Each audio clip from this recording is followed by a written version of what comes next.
మళ్ళీ నేను వస్తా. ఠాగూర్ ఆడిటోరియం కాదు, ఠాగూర్ ఆడిటోరియం కాదు. మా వీసీ గారికి, మా పోలీస్ సిబ్బందికి చెప్తున్నా, ఆ ఎల్ల నేను వచ్చిన రోజు క్యాంపస్ లోపల ఒక్క పోలీసు కూడా పెట్టకండి. ఏ విద్యార్థులు ఏ నిరసన అయినా తెలపనియండి, నిరసన తెలిపే స్వేచ్ఛ కూడా వాళ్ళకి ఇద్దాం. ఆర్ట్స్ కాలేజ్ ముందు మీటింగ్ పెడతా, మీకు కావలసిన 100 కోట్ల నిధులు ఇస్తా. మళ్ళీ మీటింగ్ ఆర్ట్స్ కాలేజ్ దగ్గరనే, అక్కడ ఇక్కడ కాదు.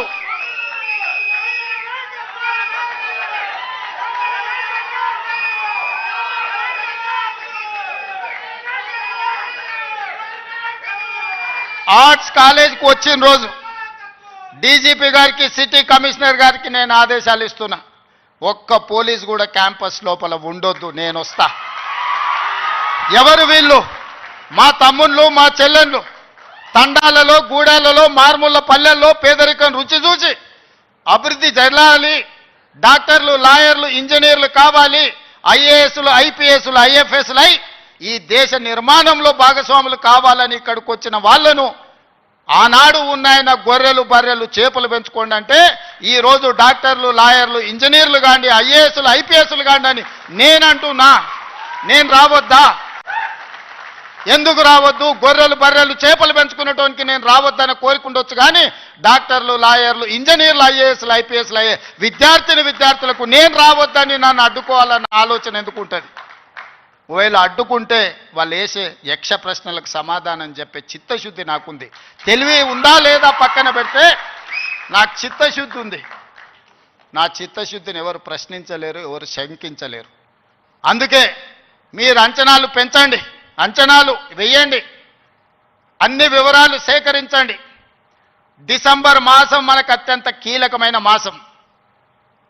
Miracle month is December. క్రిస్మస్ని మిరకల్ మంత్ అంటారు, అద్భుతాలు జరిగే నెల అంటారు. డిసెంబర్ 9, 2009కి చరిత్ర పుటలలో ఒక గొప్ప పేజీ ఉన్నది. మొట్టమొదటి తెలంగాణ రాష్ట్ర ప్రకటన డిసెంబర్ 9, 2009 నాడు జరిగింది. అందుకే డిసెంబర్ నెల అంటే నాకు అత్యంత ఇష్టం. మళ్ళీ డిసెంబర్లో ఆర్ట్స్ కాలేజ్ దగ్గర మీటింగ్ పెట్టండి, నేను వస్తా. మీకేం కావాలనో అక్కడికక్కడ అన్ని మంజూరు చేసి జీవో ఇచ్చిపోతా. మొత్తం లెక్క పెట్టండి, ఏం పనులు కావాలో నాకు చెప్పండి. అన్ని రిక్రూట్మెంట్స్తో సహా మీరు ప్రణాళికలు చేసుకోవాల్సింది. నేను మంజూరు చేసేదే నా బాధ్యత. పబ్లిక్ సర్వీస్ కమిషను ఆనాడు గ్రూప్ 1 పరీక్షా పత్రాలు జిరాక్స్ సెంటర్లలో పల్లి బఠానీల కింద అమ్ముకుంటే పబ్లిక్ సర్వీస్ కమిషన్ని ప్రక్షాళన చేసి కొత్తగా నియమించి పరీక్షలు నిర్వహించి దాదాపుగా 85% ఎస్సీ, ఎస్టీ, బీసీ మైనారిటీలు ఈరోజు సెలెక్ట్ అయ్యే పరిస్థితి ఉంటే కొంతమంది అడ్డుకోవాలని కోర్టుకెళ్ళి స్టే తీసుకొచ్చి సంవత్సరాల కొద్దీ 2011లో పబ్లిక్ సర్వీస్ కమిషన్ గ్రూప్ 1 పరీక్షలు జరిగితే 2025 వరకు మళ్ళీ పరీక్షలు జరగలేదు. 14-15 ఏళ్ల తర్వాత నేను పరీక్షలు నిర్వహిస్తే ఫలితాలను ప్రకటించకుండా అడ్డుకుంటారు. విద్యార్థులారా మీరు ఆలోచన చేయండి. 60,000 ప్రభుత్వ ఉద్యోగాలు ఒక్కొక్కరి తలలు లెక్కబెట్టి ఎల్బీ స్టేడియంలోనే వాళ్ళ కుటుంబాలు, వాళ్ళ తల్లిదండ్రులను పిలిచి నియామక పత్రాలు అందించి 60,000 ప్రభుత్వ ఉద్యోగ ఖాళీలను మొదటి సంవత్సరంలోనే భర్తీ చేసిన.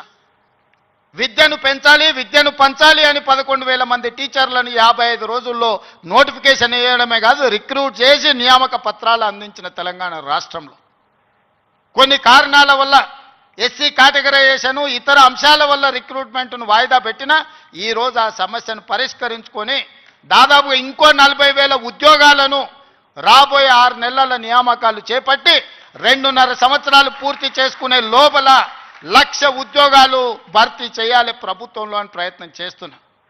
ఇతర దేశాలు, ఇతర రాష్ట్రాలు పర్యటించి పెట్టుబడులు తెచ్చి ప్రైవేట్లో దాదాపుగా 20 నెలల్లో 1,50,000 ఉద్యోగాలు ఈరోజు ప్రైవేటు రంగంలో మనం కల్పించినాం. ఈరోజు తెలంగాణ రాష్ట్రము అభివృద్ధి చెందిన రాష్ట్రంగా ఈరోజు వేగంగా ప్రయాణం చేస్తుంది.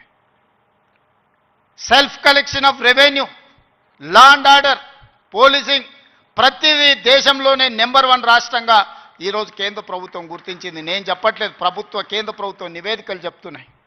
శాంతి భద్రతలను కాపాడటం నుంచి మొదలు పెడితే ఈరోజు నిత్యావసర వస్తువుల ధరలను నియంత్రించడంలో ఇన్ఫ్లేషన్లో కూడా Telangana is lowest inflation state in the country 1.5.